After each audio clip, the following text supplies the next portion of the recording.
où effectivement ça affiche le code directement à l'avant et à l'arrière du train pour que les voyageurs puissent savoir où va le train. Et vous dites un code avec des chiffres, qu'est-ce que c'est que cette histoire? C'est parce qu'avant que ça devienne des Zeus, des Emma, des Autant, des Neigé, et ben c'était plutôt des 9791. Ah oui, tout de suite, c'est plus dur à retenir. Je veux dire, au moment où on est à Vincennes et qu'on attend quelqu'un, cette personne est censée nous dire quoi? Je suis dans le 97912, je sais pas.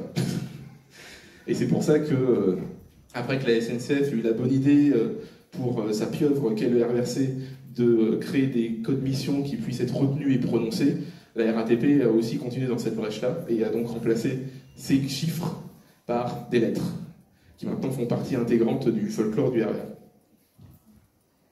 Donc pour revenir sur les choses qu'on peut trouver en cabine, donc, on avait plein d'éléments très futuristes pour l'époque, comme par exemple l'espèce de drôle de petit truc gris qu'on trouve juste ici, là. Je pense que tu peux le pointer avec ta souris, voilà. Petite chose grise qui permettait d'allumer et d'éteindre automatiquement la lumière dans le compartiment voyageur. Comme ça, aucun risque de finir dans le noir. Vu que c'est pas le conducteur qui contrôle, le conducteur peut juste se charger de conduire. Et grâce à cette petite chose, le train se charge de vous éclairer.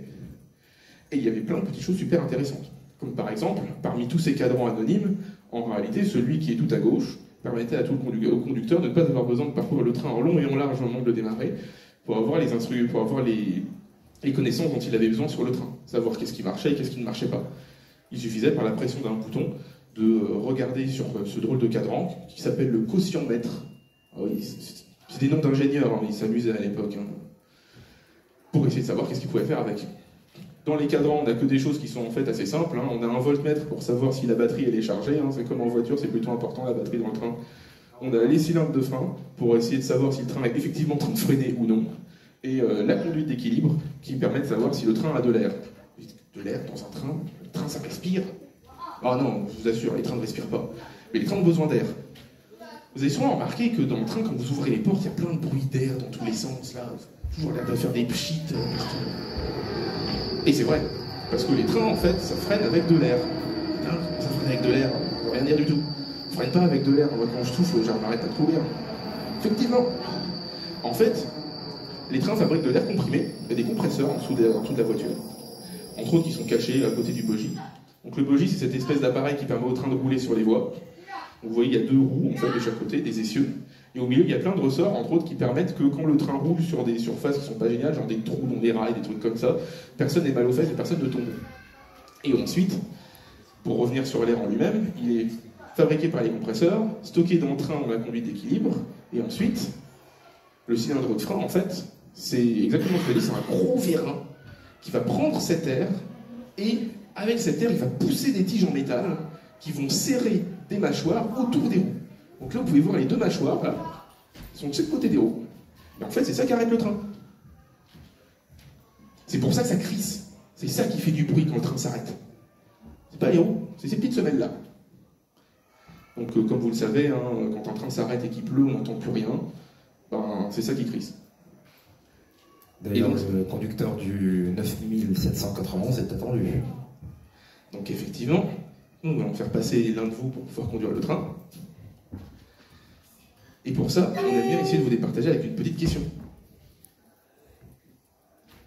Donc je vais poser une question où je ne me suis pas trop étalé dessus récemment encore. À votre avis, ce train, en quelle année a-t-il été mis en service? Vu que ceux qui sont là depuis été dessiné en 61 et ils roulent depuis 67, c'était l'interconnexion. Donc vous connaissez, à chaque fois qu'on vous parle du fait qu'elle a été rompue. L'interconnexion, c'est faire rouler des trains du RER sur des voies qui ne sont pas RER. Et en fait, il y a une incompatibilité, parce que ça n'avait pas été réfléchi avant, c'est au niveau du courant électrique. Où en fait, sur les voies RATP, on utilise du courant continu. On le reconnaît d'ailleurs, la forme des fils électriques nous permet parfois même de savoir quel type de courant il y a dedans. Donc entre autres, dans le ferroviaire, ça marche très bien. Et du côté SNCF, on avait opté pour quelque chose de moins cher, qui était une invention SNCF, le courant alternatif. Courant alternatif 25 kV 50 Hz pour les spécialistes, qui était une invention qu'on en a profité pour piquer aux Allemands après la Seconde Guerre mondiale, qu'on a largement amélioré pour la rendre moins chère et utilisable. Et après, on a fait défiler des délégations du monde entier devant une ligne dans le nord de la France pour leur montrer à quel point c'était bien. Et c'est comme ça que maintenant, du courant alternatif, il y en a du Japon aux États-Unis, à l'Afrique du Sud, jusqu'à partout. On a partout. Sauf que du coup, notre petit MS-61 n'est pas adapté. Parce que pour le courant alternatif, il faut un gros transformateur. Et comme vous pouvez voir dans ce train, il n'y a pas de place pour mettre un gros transformateur. Vu que dans ce train, plutôt que de mettre des gros transformateurs, on a préféré mettre des voyageurs. Effectivement, je crois que c'est pour ça qu'on paye quand on prend le RER. Je crois que c'est pour être transporté ou un truc comme ça, point A, point B, des choses de ce style. Et entre autres, pour transporter des voyageurs, il faut du confort. Et le confort en question, à l'époque, on l'avait d'une façon qui était très intéressante. C'est que on avait installé des sièges en sky. En gros, c'est en faux cuir en fait. À l'intérieur, les sièges étaient rembourrés et munis de ressorts et étaient très confortables. Vous dites effectivement, niveau vue, c'est plus sympathique qu'un transformateur, hein, aussi, ça marche aussi pas mal. Donc on avait des sièges rouges pour la seconde classe. On avait quelque chose qui était extrêmement bien éclairé, ce qui contrastait énormément avec les autres trains de l'époque, parce qu'on était vers le moment où on commençait à avoir des tubes néons qui étaient enfin utilisables et un peu puissants. Il faut se rappeler qu'à ce moment-là, quand on prenait le métro, à la place, on avait des petites ampoules à incandescence qui éclairaient un peu fadement hein, et un peu chichement. Là, dans ce coup, on arrivait dans une espèce de truc comme une cathédrale avec des grandes fenêtres en plus. Et donc, en première classe, on avait cette fois-ci des sièges verts. Vous dites, c'est vraiment la seule différence? Oui, mesdames, messieurs. Sauf que vous vous rendez compte que je suis en train de parler de la partie qui vous intéresse le moins, la couleur des sièges de première classe. Alors qu'en réalité, ce qui vous intéresse le plus, c'est qu'est-ce que ça fait une première classe dans un RER? Parce qu'il y en avait une dans le métro, alors vous comprenez, c'est un gros métro, alors on remet des 1 sur le côté et on met des trucs de première classe parce que tout le monde aime ça. Non. En fait, ce qui s'est passé, c'est que, certes, c'était traditionnel, mais la RATP savait aussi que c'était vous à disparaître. Parce que, rappelez-vous, cette chose est le métro du 21e siècle. Et on savait qu'au 21e siècle, on transporterait beaucoup de gens et qu'avoir une première classe, ça serait complètement inutile. Au point que la seule différence n'est donc que la couleur des sièges. Et d'ailleurs, à votre avis, vu que c'est devenu inutile, la preuve qu'on n'en a plus, quand est-ce que la première classe a bien pu disparaître? Ça nous permettra pour sélectionner notre prochain conducteur, d'ailleurs. Donc effectivement, hein, comme dans la voiture, il faut faire la même chose, on met les clés, ensuite on dit qu'on veut aller vers l'avant, ensuite après on commence à mettre des gaz. Bon, en réalité, pour le train, c'est toujours un peu plus long parce que, une fois qu'on aura fini par mettre la clé ici, en fait, dans un train, comment dire, on ne fait pas que conduire pour aller d'un point A à un point B à l'intérieur. On peut conduire pour d'autres raisons. Par exemple, cette clé permet de dire au train qu'on peut aussi être en conduite d'étellement. Mais qu'est-ce que c'est que ce mot barbare et qu'est-ce que ça va avoir? Eh bien, c'est parce que, figurez-vous que, de base, le MS-61 circule en éléments qu'on dit qu'on ne peut pas déformer ou retirer des voitures de 3 voitures. Sauf que pourtant, vous dites, c'est un peu petit. Moi, je suis sûr que les RER, ils ont l'air vachement plus longs. Et vous avez raison. Parce qu'en fait, des éléments de 3 voitures, on peut en coller 3 ensemble pour faire un RER de 225 mètres. Sauf qu'il y a bien un moment où il faut les coller et d'autres moments où il faut les décoller en heure creuse pour juste consommer moins d'énergie tout en laissant beaucoup de trains tourner. Et à ce moment-là, on a besoin de la conduite d'étellement, qui est en fait un mode qui permet au conducteur de se séparer du train de devant. Mais surtout, on a un mode beaucoup plus intéressant, le pilotage automatique. Quoi? Pilotage automatique? En 67? Dans un train dessiné en 61? Mais qu'est-ce que c'est que cette affaire? Il me semblait que c'était maintenant qu'on était en train d'automatiser la ligne 4 du métro. Que la ligne 14 n'était que de 98. Et ben en réalité, il y a quelque chose qu'on ne vous a pas dit. C'est que le pilotage automatique, la RATP l'a inventé en 1951. Mais dans ce cas-là, ça veut dire qu'on se moque de nous, là, quand on est en train d'automatiser les choses comme maintenant? Non, mesdames, messieurs. Parce qu'en réalité, le but de l'automatisation du pilotage automatique était bien différent à l'époque. Le but du pilotage automatique tel qu'inventé par la RATP était de s'assurer que tous les conducteurs et tous les trains conduisent pareil, qu'ils accélèrent au même endroit, qu'ils freinent au même endroit, qu'ils s'arrêtent tous de façon identique. Et ce, afin de rendre la ligne plus performante. Parce qu'en effet, si on est capable de prédire comment les trains vont s'arrêter et accélérer exactement, on est mieux capable de prédire combien de temps ils prennent entre chaque station. Et on peut commencer à compter sur ce nombre-là et l'offrir aux voyageurs. Donc c'était le but premier. Pourtant, de façon très amusante, malgré que ce train puisse être équipé de pilotage automatique, il n'a jamais été. Parce qu'effectivement, le pilotage automatique est arrivé sur les RER A en 2018. Oui, plus de 50 ans après qu'on l'a envisagé. Et vous dites comment ça, il est automatique? Quand je prends le RER A, il y a toujours un conducteur. Et oui, parce que c'est le même genre de pilotage automatique que dans les années 50, hein, qui est fait pour que tous les conducteurs conduisent pareil. Celui de la ligne 14, de la ligne 4 et de la ligne 1 du métro, c'est ce qu'on appelle un pilotage automatique intégral, qui est fait pour que les trains soient autonomes, un petit peu comme un ascenseur. Et c'est pas une analogie qui est faite de façon complètement hasardeuse, c'est parce qu'avant aussi les ascenseurs avaient des conducteurs. Effectivement, il n'y avait pas de système automatique au tout début pour se dire à la cabine où est-ce qu'elle devait s'arrêter. Donc ce mouvement vers l'automatisation, c'est quelque chose qui a commencé dans les années 50 et qui se poursuit même encore maintenant. Ensuite, parmi les autres choses pratiques dans ce train-là, vous voyez que le gros champignon qui est ici, il n'arrête pas de bouger.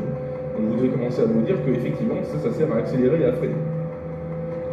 L'innovation de l'époque, c'est que c'était le premier train dans lequel on avait réussi à combiner l'accélération et le freinage. Bah oui, remarquez, même dans une voiture, il y a une pédale pour accélérer et une pédale pour freiner. Parce qu'effectivement, d'habitude, les gens qui fabriquent les moteurs sont pas ceux qui fabriquent les freins, et inversement. C'est pour ça que mettre les deux ensemble était un défi technique et technologique, mais qui permettait de rendre la conduite du train beaucoup plus simple.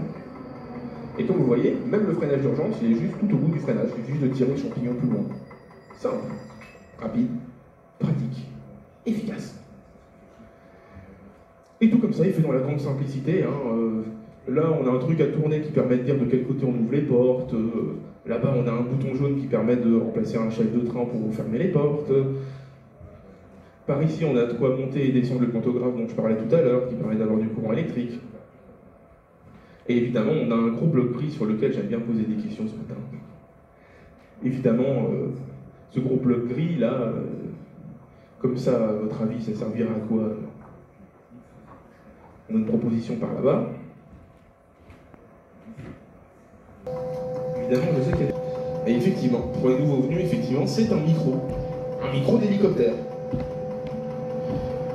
La RATP a choisi de mettre un micro d'hélicoptère dans un train parce que c'était fiable et parce que c'était du coup extrêmement robuste. Ce micro servait au conducteur à faire ses annonces aux voyageurs. Les traditionnels, ce train a pour terminus voici Saint-Léger et desservira toutes les gares. Et bien ça, c'était faux micro d'hélicoptère pendant 50 ans. Pour vous dire, on ne vous traite pas n'importe comment. Ensuite, quelque chose qui est très intéressant, c'est que vous entendez là ce tac-tac. Ce tac-tac, en fait, c'est pas du tout le son des roues sur les rails, c'est le son d'un organe extrêmement important dans le train, parce que je vous rappelle, hein, c'est toujours sécurité number one. C'est le son que fait cette grosse boîte. Cette grosse boîte, comme vous voyez, certes elle indique la vitesse en haut, mais il y a l'air d'avoir beaucoup plus de choses qui bougent un peu partout. C'est ce qu'on appelle en fait un enregistreur, tout simplement. Parfois on le nomme aussi par la marque du truc, donc un tacro. Et en fait c'est la boîte noire du train.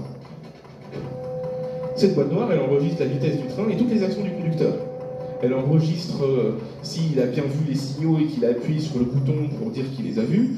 Elle enregistre quand est-ce qu'il s'est arrêté, quand est-ce qu'il a démarré, à quelle vitesse il va. Et le tac-tac, c'est parce qu'en fait, cet enregistreur est mécanique. C'est-à-dire qu'en fait, pour fonctionner, il ne nécessite aucune électricité. Ah oui, effectivement, imaginez, défaillance grave du train. Le pantographe ne fonctionne plus d'électricité rentre. Pourtant, il faut savoir ce qui s'est passé après, non? Et c'est pour ça qu'en fait, c'est un mécanisme d'horlogerie. Sur le côté droit de cette boîte, il y a une clé que le conducteur utilise pour remonter le mécanisme, comme un jouet qu'on a encore maintenant, ou comme avant les vieilles montres et les vieilles horloges. Et quand le train avance, en fait, ce boîtier est connecté aux roues, et en fait, les roues, en tournant, elles entraînent le mécanisme qui va détecter que les roues tournent, et il va commencer à faire tac-tac. Et en fait, ce tac-tac, c'est finalement juste la boîte noire qui compte le temps qui s'écoule, pour écrire correctement au bon endroit la vitesse. Pour qu'en cas de problème, on puisse savoir ce qui s'est passé. Tout est toujours axé sécurité. Donc évidemment, dans ces trains-là, on a beaucoup de sécurité, beaucoup d'automatisme. Ils ont commencé à rouler, ils ont été d'abord conçus pour le RER, mais évidemment, ils sont arrivés plus vite que le RER. Donc ils ont commencé à rouler sur la ligne de saut, en premier. Et ensuite, d'ailleurs, ils ont fini par rouler sur le RER A quand il a ouvert, et sur le RER B quand il a ouvert aussi, avant qu'ils finissent par traverser la gare du Nord, avec le concept d'interconnexion qui a donné les RER tels qu'on les connaît maintenant, c'est-à-dire avec une partie SNCF et une partie RATP. Mais ça n'avait pas été pensé comme ça au début. C'est pour ça que ces trains-là n'ont pas pu rester sur le B, parce qu'ils étaient effectivement incapables d'aller dans la partie SNCF. Sur le A, en revanche, ils avaient de quoi faire, vu que du côté Saint-Germain et du côté Poissy, on pouvait effectivement faire des navettes entre les deux, et ils ont eu une belle vie. Pour dire, ils sont restés 49 ans à faire cette belle vie-là en question. D'ailleurs, ils auraient pu durer encore plus longtemps. Parce que certains d'entre vous doivent le savoir, ces trains ont disparu en 2016. Et c'est là que vous vous dites, mais si ces trains ont disparu en 2016, et que je vous ai dit qu'ils ont été mis en service en 67, qu'est-ce qui leur a donné une aussi longue longévité? Qu'est-ce qui leur donne une aussi bonne longévité? Leur design, leur technologie, l'innovation. Et le fait qu'on ait conçu ces trains pour le XXIe siècle. Et ce qui les a fait terminer en 2016 et pas en 2024 ou en 2027, c'est qu'au final, le politique a enfin réussi à débloquer de l'argent pour acheter de nouveaux trains. Nouveaux trains que vous avez peut-être même déjà pris, si vous êtes arrivé ici par le RER-A, mais ce sont les trains qui roulent actuellement, les trains à deux niveaux, les MI-09. Ces trains-là ont gardé des parties d'héritage d'ailleurs du MS-61 et certaines de ses techniques. Il n'y a plus de gros champignons noirs dans ces trains-là, à la place il y a un joystick qui fait exactement la même chose. Il combine l'accélération et le freinage. Et quand on le fout sous à fond, bah c'est pareil. Maintenant il y a plein d'écrans là-dedans et plein d'informatique, alors qu'à cette époque-là il n'y en avait absolument aucune. Et c'est aussi ça qui donne la longévité de ce train. Des choses plutôt faciles à entretenir. Ensuite, quelque chose qui est intéressant aussi, c'est que ça paraît peut-être pas comme ça, mais quand je vous ai dit que le RER, en fait, c'était le fait d'absorber les anciennes lignes et de les connecter ensemble, ça voulait dire que sur ces anciennes lignes, il y avait quelque chose. Et qu'il n'y a pas eu effectivement de trou de service entre. Mais avant de poursuivre sur les choses que ces trains ont vues, je vous propose d'applaudir notre conducteur qui vient d'arriver du coup au bout de sa petite session de conduite. Et qui finalement s'est présenté. Alors, la limite de vitesse de ce train était de 100 km/h. Explication aussi. De base, elle n'a jamais été allée à Marne-la-Vallée parce qu'elle n'arrivait jamais à atteindre les 120 km/h. Alors, de façon encore plus marrante, il faut savoir plusieurs choses sur la branche de Marne-la-Vallée du RER-A. C'est que Marne-la-Vallée, c'est un nom de station qui a changé de place avec le temps. Vu qu'au début, ce qu'on appelait Marne-la-Vallée, c'était la gare de Noisy-le-Grand-Mont-d'Est. Puis ce qu'on a appelé Marne-la-Vallée, c'est ce qui est maintenant la gare de Torcy. Et quand Disneyland a été construite, Marne-la-Vallée, c'est devenu Chessy. Et en fait, avant, la vitesse maximale du RER, ça a toujours été 100 km/h. Mais quand on a décidé de passer de Torcy à Chessy, on a décidé de monter cette section à la vitesse à 120 km/h. Et ces trains ne pouvaient d'ailleurs pas l'atteindre. Même si de temps en temps, ils se retrouvaient à Chessy, plus ou moins par hasard.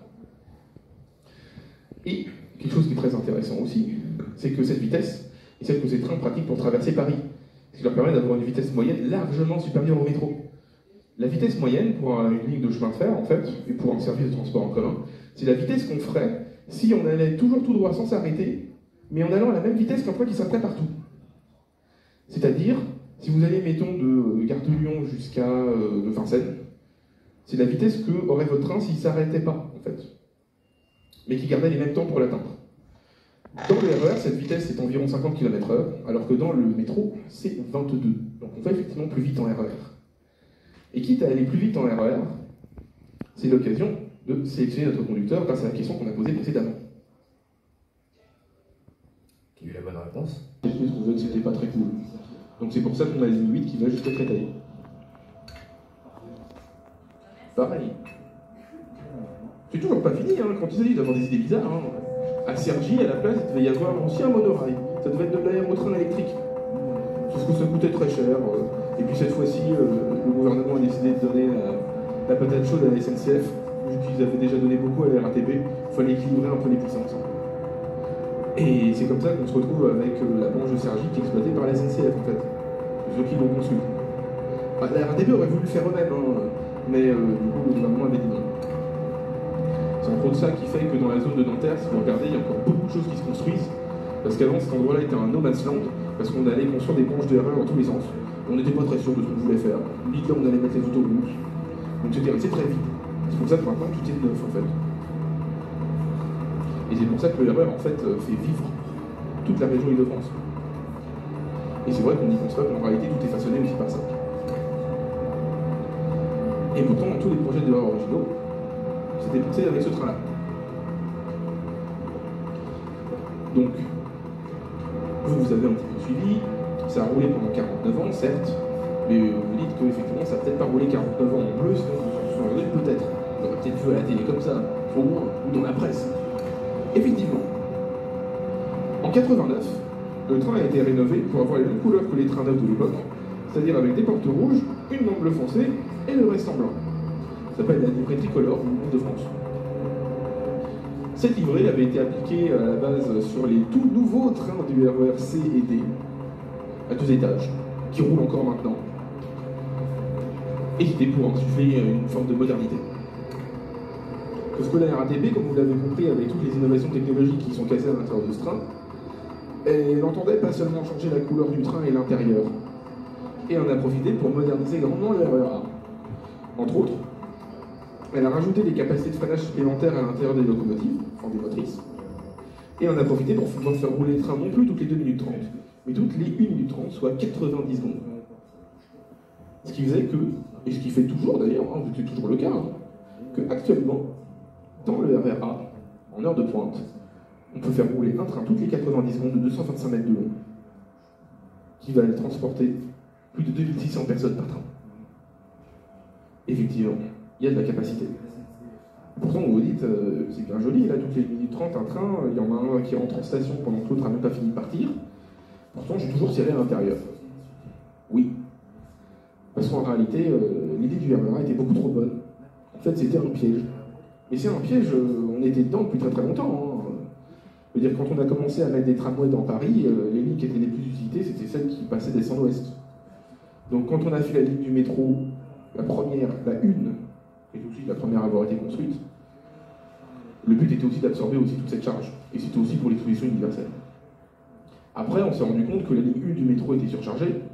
Donc la RATP, dans les années 50, a inventé le métro sur pneumatique, au moment où la ligne 1 était chargée à 120%. Voilà, il y a 100 places.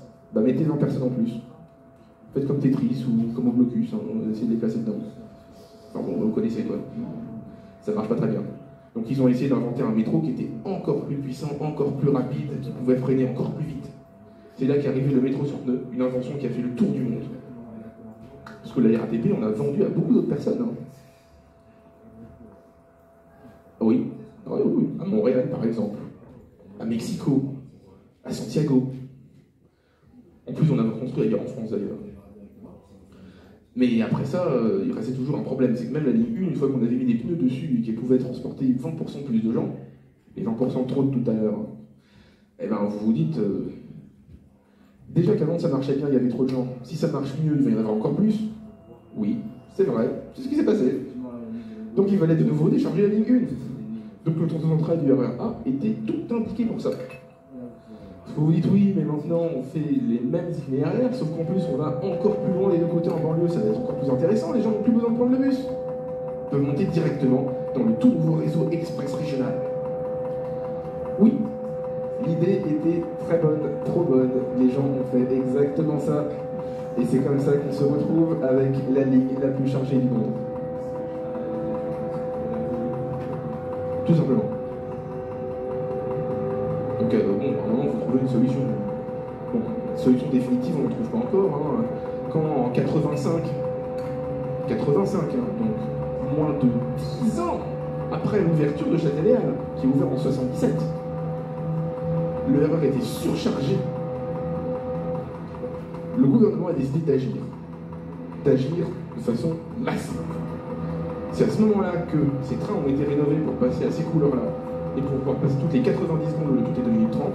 C'est à ce moment-là qu'on a décidé de construire la ligne 14 du métro pour décharger encore une fois le RER A.